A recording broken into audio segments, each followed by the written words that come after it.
What's happening, everybody? This is Patty from KHTS, and what can I say? We are joined yet again with Mr. Cardon Ellis, the man for pest control from Unipest. Pest control, I might add. You always make me feel so good. This is awesome. What can I say? I could have used you when I was dating. You know what I'm saying? Like, I totally, like, that would have been great if you could just, like, you know how sometimes secretaries call up ahead of time? Right, yeah. And they say, like, we've got Martin Lawrence on the line for you. Can you please hold? And then, you know, they facilitate that whole thing. Yes. If you literally could just, like, I don't know, there wasn't Tinder back then when I was dating, but if you could have just, like, announced the entry, like, you know, you're about to go on a first date with the man, you know? You should do that for your friends, Patty.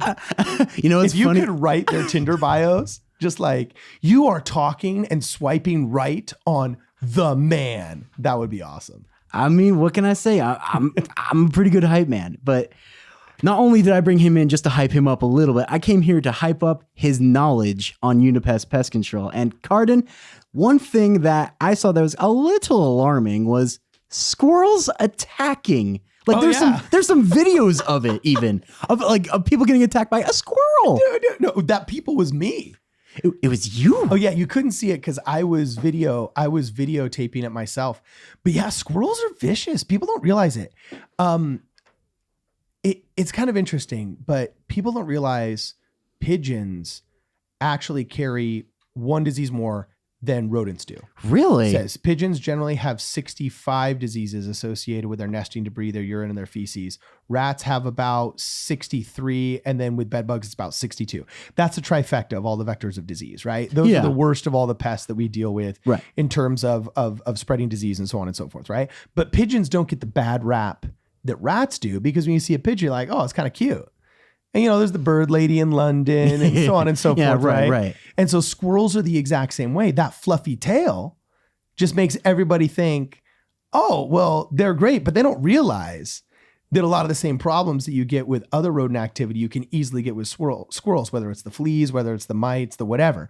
So we just ascribe, because they're so dang adorable, this just amicable and nice kindness upon these little rodents. Cutesy. But yeah, I was a fool. And there was this squirrel that went up into a cypress tree in Stevenson Ranch. Yeah. And I thought, oh, sweet. I want to record this because I saw it in the tree. So I started pushing my iPhone towards it as I was recording, and it straight runs down the tree, jumps out, and clobbers my iPhone. And you could see it's like teeth in its face. It attacked me. I got attacked by a squirrel. Wow.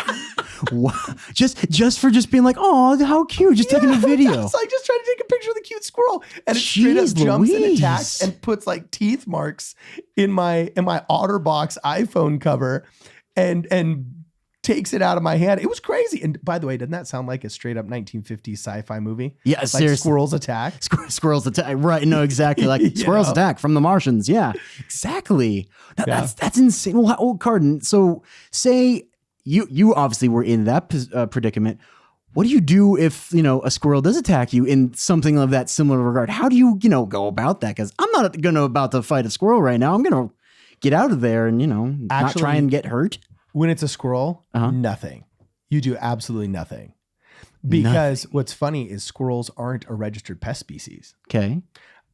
Ground squirrels are. Okay. So ground squirrels, they do lots of damage. And those are colloquially around here, sometimes they're often called chipmunks. Oh, okay, They're the smaller ones that burrow those holes. Yes. And they usually kind of, don't bother too many people. Who cares if there's one burrow on, the far end of your property. They're part of the ecology around here in the ecosystem. So they don't hurt us. We don't hurt them. But sometimes their burrowing can be quite destructive. Yeah. There's been public works projects that have been postponed because of either ground squirrels or gopher activity, because people don't realize, for example, gophers will move 1/4 ton of earth per year. Yeah. Ground squirrels, their burrows can be nuts. Like they can get really, really big. You can stick footballs in some of these things, right? Wow. Oh yeah. There's some significant earth movers. So anyway, ground squirrels, those you actually can go after. You can take control methods. If it's becoming a nuisance species and things like that. But squirrels themselves, no, that's registered wildlife. You'd have to get a wildlife trapper. And we're a pest control company, so we can only go after registered pest species. Now, if there's a structural infestation of these things and we go up there, suspecting that it's rats because they've had rats in their attic, and you find out it's squirrels and you see them scurry away, we're allowed to do structural modifications to keep them from getting back in. But we can't do, that process is called exclusion. Yeah. But we can't actually physically trap them and take them out and relocate them and so on and so forth. Interesting. But if you can train them, it's pretty cool. Did you know in Santa Clarita, the squirrels from Honey Bunches of Oats, those were Santa Clarita squirrels that were trained and kept here?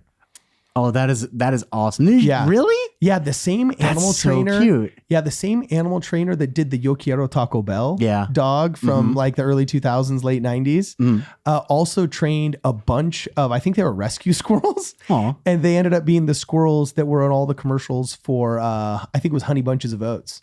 Interesting. So if you can catch the squirrel, if it's not attacking you and you can catch it and train it, then you might have a future in the entertainment industry. I mean, that's one way to look at it, though, Cardon. I mean, we just positively spun a squirrel attack, a Stevenson Ranch squirrel attack. Yeah, that's funny. That's awesome. I mean, you did put a different spin on that, but it's a slippery slope with some that are included in your pest control and others that are wildlife.